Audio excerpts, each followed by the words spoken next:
We're going to talk today about cultural controversy. It's a huge topic with lots of complexities. But basically, standards and views of what is acceptable and what is not do change.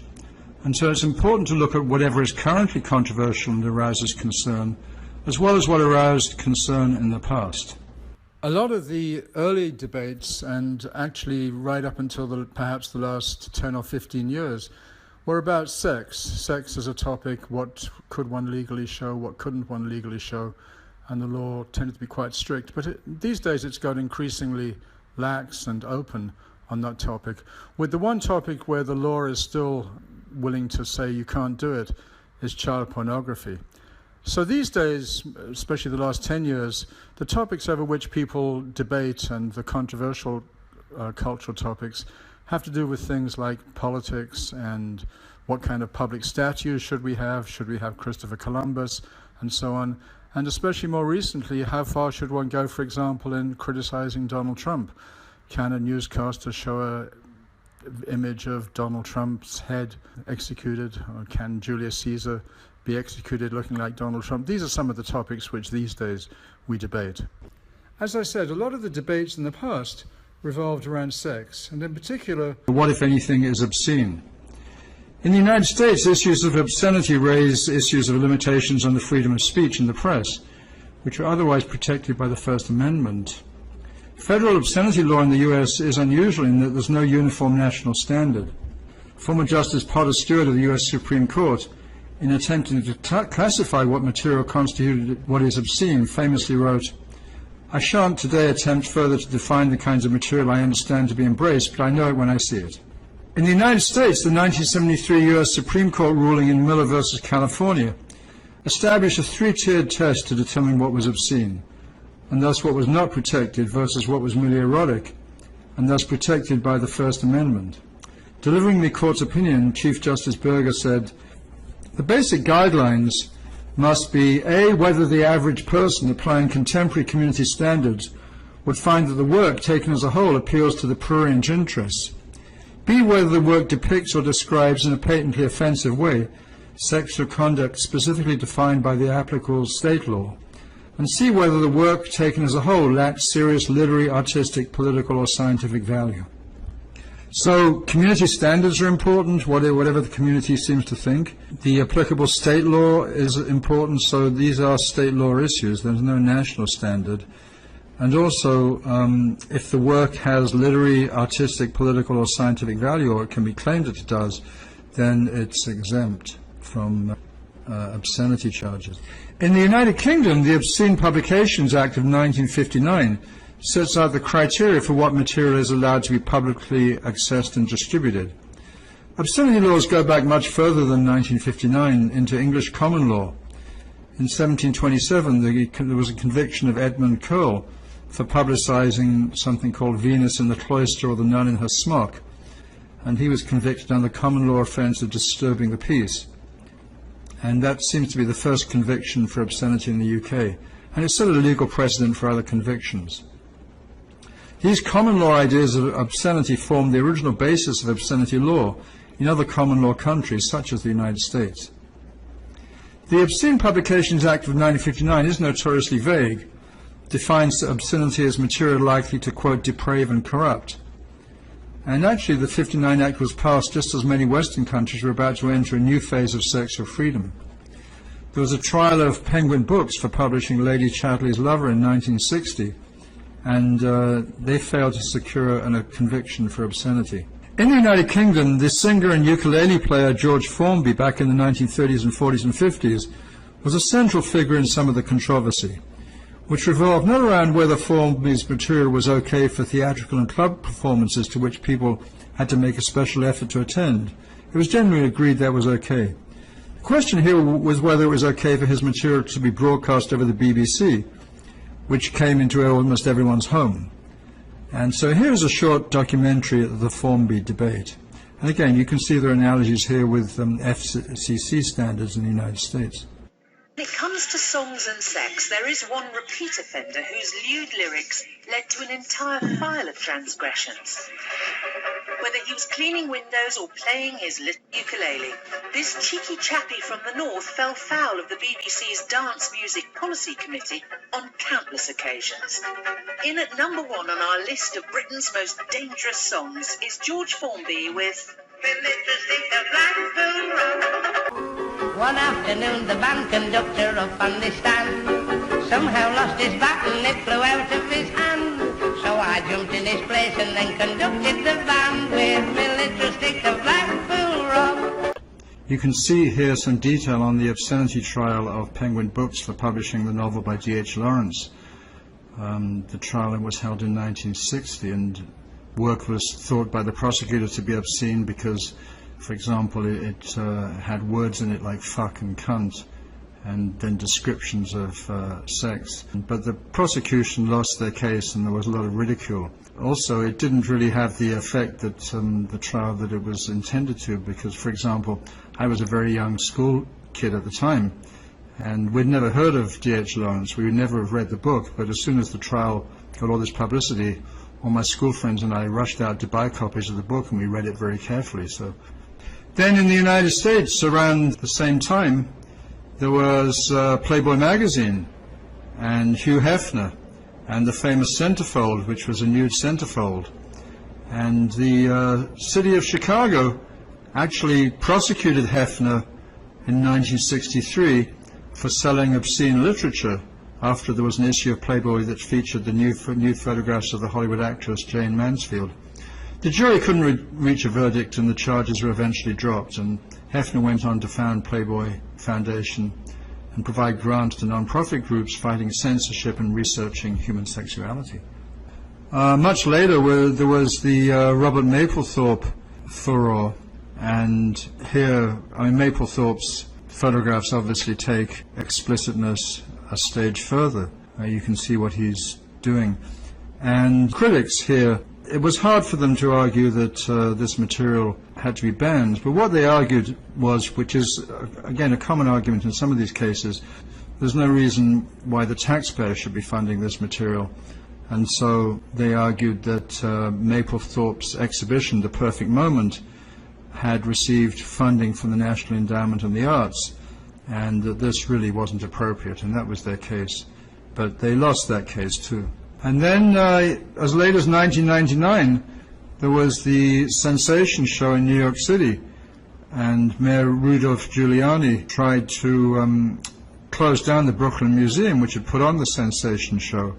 Again, his argument was that whereas he thought able to stop this material being displayed privately or in commercial art galleries, the problem, he argued, was that the Brooklyn Museum was getting funding from the city, and getting funding from the city, they shouldn't really be showing this stuff. And he particularly went after a piece by Chris O'Feely, The Virgin Mary, which showed the Virgin Mary with elephant dung as breasts and with pornographic anuses floating around. And Giuliani argued this was an insult to Catholics, and again he said, look, why should public money be used to insult Catholics? He was also, it was very clear to most people, going for the Catholic vote in Staten Island, a very large Catholic vote, and he wanted to, as a politician, wanted to get their vote. Anyway, he lost his case, and he came under a lot of criticism for bringing the case to begin with. But it did have a chilling effect on what city museums are willing to display. There's no question about it. Although Giuliani lost, city museums, New York City museums, are very careful about what they display. The really controversial material gets displayed in private commercial galleries, which aren't liable to the Giuliani argument that they shouldn't be doing it because they're getting public funds. They're not getting public funds. So in some ways, the private sector is much more unfettered and can be much more controversial and daring. Actually, in the article that you read, you can see that I did some interviewing at the Brooklyn Museum during the controversy about the show sensation, and I asked people who went to the show what they thought about the items in the show. And of course, this was a selected group. They were obviously already fairly liberal, else they wouldn't be going to the show. And very few people were bothered at all by the Chris O'Feely piece, The Virgin Mary. But there was a piece there, interestingly enough, that did bother a lot of people, and that was a piece by the Chapman brothers, which arguably you could say was child pornography. He was depicting children with deformed sex organs, penises on their nose, and a number of people were uncomfortable with that. And in the debates over what's pornography and what's obscenity, child pornography is still very much on the watch list, and certain kinds of material that are arguably child pornography are banned. And they're banned from the internet too. The FCC won't allow them, and they seem to be okay legally with doing that. So again, child pornography is an area that is still deemed as obscene. Here's some material on the legal situation and status of child pornography. And the Supreme Court has even ruled that possession of child pornography can in some cases be criminalized. And then there's the famous case surrounding the French weekly magazine Charlie Hebdo. They were the subject of a horrible shooting in January 2015 where some pro-Muslim activists went into the office and killed the editor and several other people. And they were doing this on the grounds that Charlie Hebdo had insulted the Muslim faith. Charlie Hebdo notoriously had several covers making fun of the Prophet Muhammad, and in Muslim faith, Muhammad isn't even supposed to be depicted, let alone made fun of.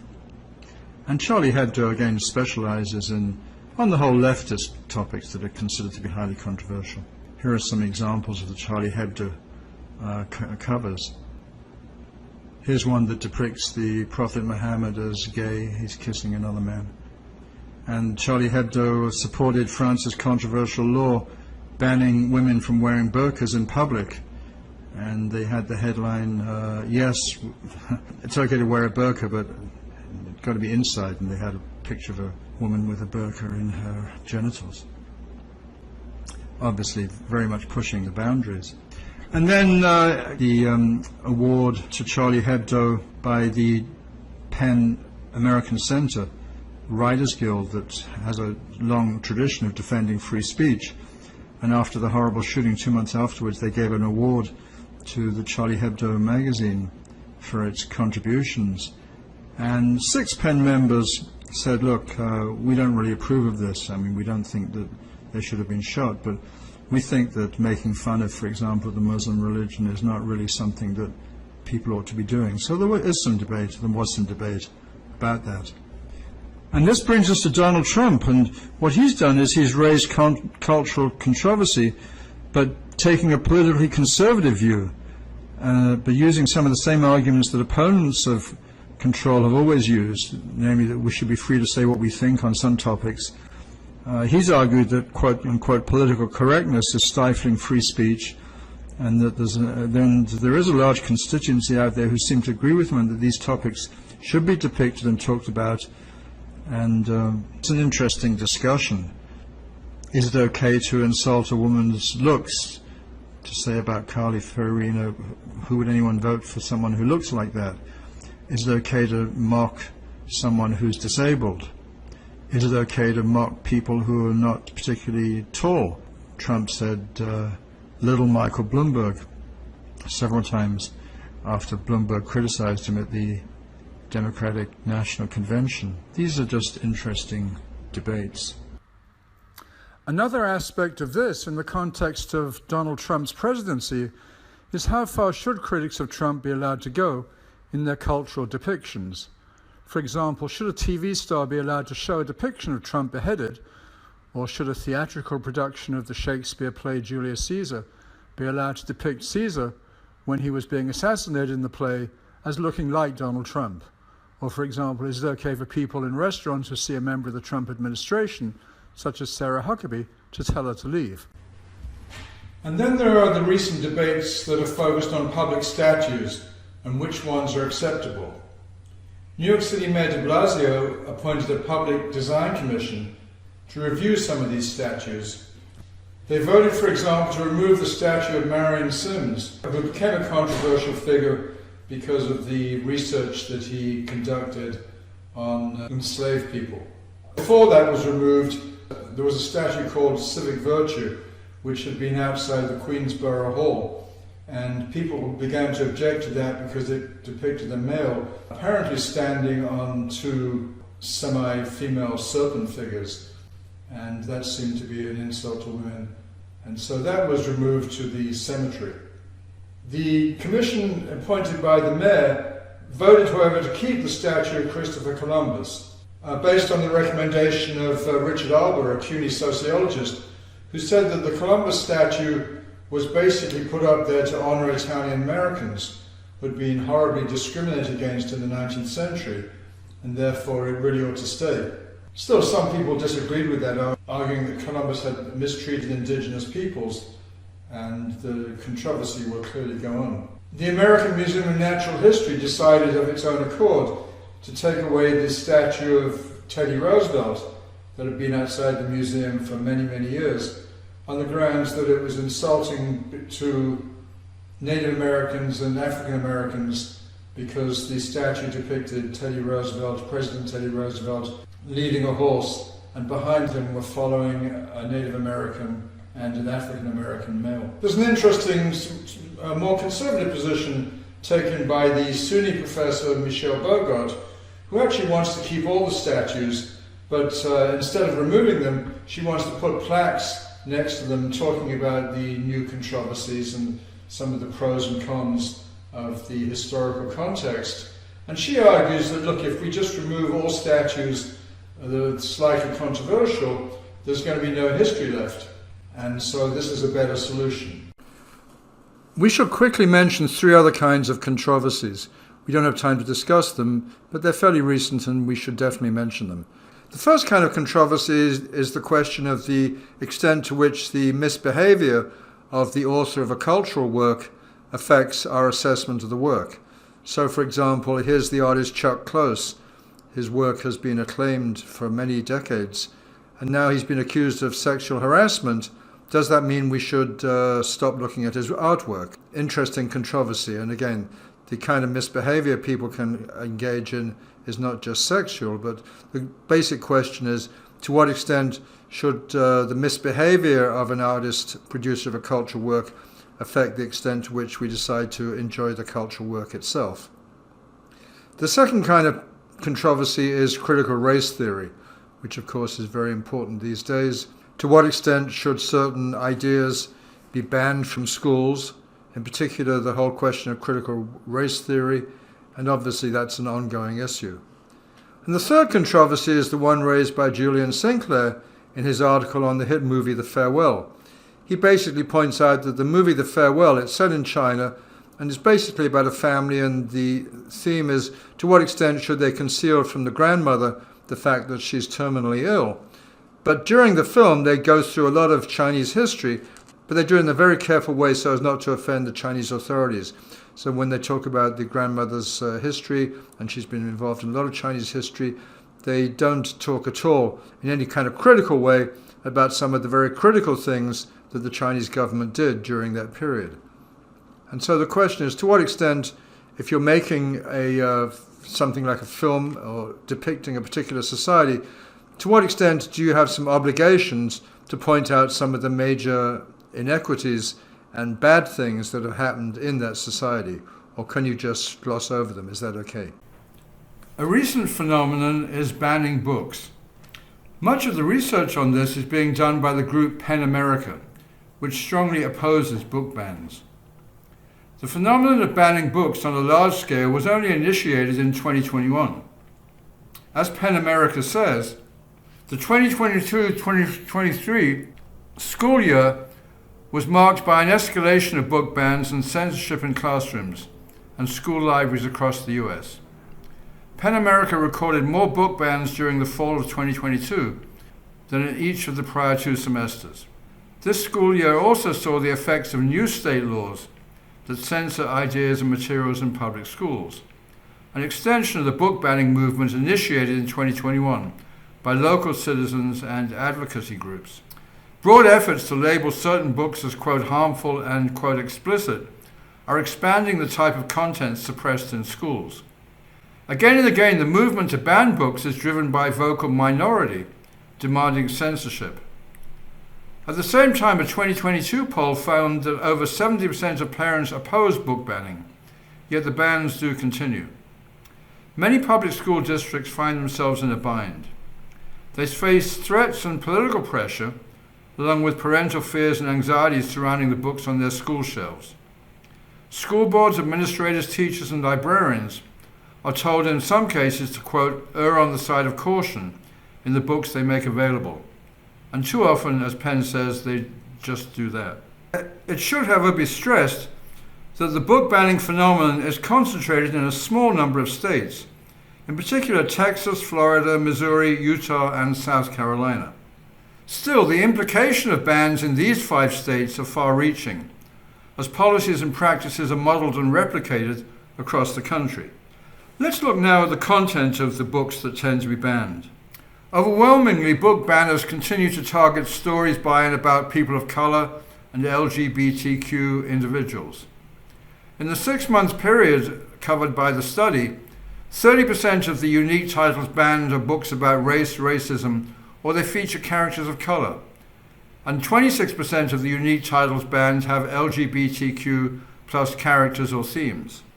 Still, due to cases where long lists of books are removed for further investigation, quote, bans during this school year are increasingly affecting a wider swath of titles, including those that portray violence and abuse, discuss topics of health and well-being, and cover death and grief. This shows how censorship impacts a wide variety of books, particularly as school districts respond to vague legislation by removing large numbers of books prior to any formal review.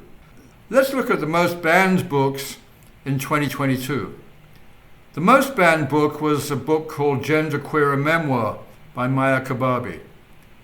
And basically, it was removed from school libraries and classrooms or bookshelves on 41 separate instances. Kababi wrote the memoir about a journey through gender identity and sexuality. The second most banned book was a book called All Boys Aren't Blue by George Johnson. Johnson is a queer activist who published it in 2020 and described it as a memoir manifesto. The book is a set of essays describing the author's experience growing up as a queer black kid in New Jersey, and is written specifically for other queer black kids. It mentions sex, masturbation, and profanity. It was removed from schools 29 different times in 2021-2022.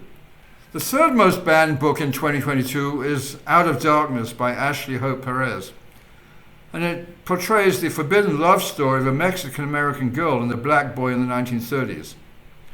The book was the subject of lots of parental complaints stemming from sexually explicit content, violence, and the portrayal of racism experienced by the main characters. In the 2021-2022 school year, it was pulled from classroom and school library bookshelves 24 times. The fourth most banned book in 2022 is The Bluest Eye by Toni Morrison. It's a 1970 novel by Toni Morrison, and it's had a huge impact. The novel follows a black girl who believes she's ugly and would be more beautiful if she only had blue eyes. It got banned on 27 separate occasions through multiple school districts in the 2022 school year. The fifth most banned book is The Lawn Boy by Jonathan Everson. The semi-autobiographical novel is about a boy facing hardship and learning to overcome it. Parents accuse the book of containing, quote, homoerotic content because a character recalls a same-sex encounter from his youth. And it was ultimately part of 17 different book bans during the 2021-2022 school year. The sixth most banned book in 2022 was The Hate You Give by Angie Thomas. It was released in 2017 and deals with the after effects of a black girl who attends a predominantly white elite private school. In the 2021-2022 school year, it was removed from school libraries or classrooms 17 times. The seventh most banned book is The Absolutely True Diary of a Part-Time Indian by Sherman Alexie. It was first released in 2007, and it's been controversial because its subject matter deals with poverty, sexuality, bullying, alcohol abuse, profanity, and the use of slurs. The eighth most banned book was Me and Earl and the Dying Girl by Jesse Andrews. It's about two high school friends who befriend a girl named Rachel who has acute myelogenous leukemia. It depicts death, drug use, sexual content, and it was removed from school libraries on 14 occasions. The ninth most banned book, 13 Reasons Why by Jay Asher, about a girl named Hannah who leaves 7 tapes detailing why 13 specific people and events caused her death and suicide. It was banned 12 times in the 2021-22 school year because of its depiction of teen suicide, sexual assault, and drug and alcohol use. And then the 10th most banned book, Crank by Ellen Hopkins, shows a teenager who develops crystal meth addiction. It was loosely based on Hopkins' daughter who developed crystal meth addiction.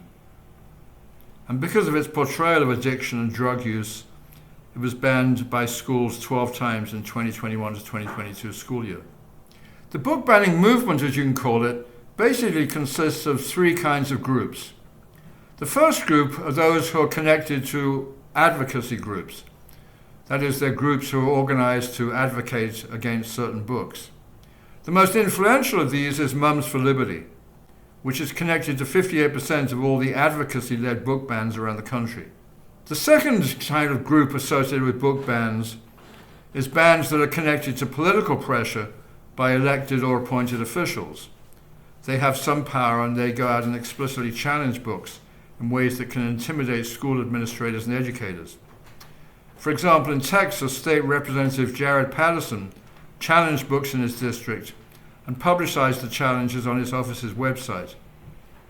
In another Texas school district, 58 books were pulled for review because of a list circulated by Texas State Representative Mark Krause a year earlier. And the third group that are involved in book bans are state laws.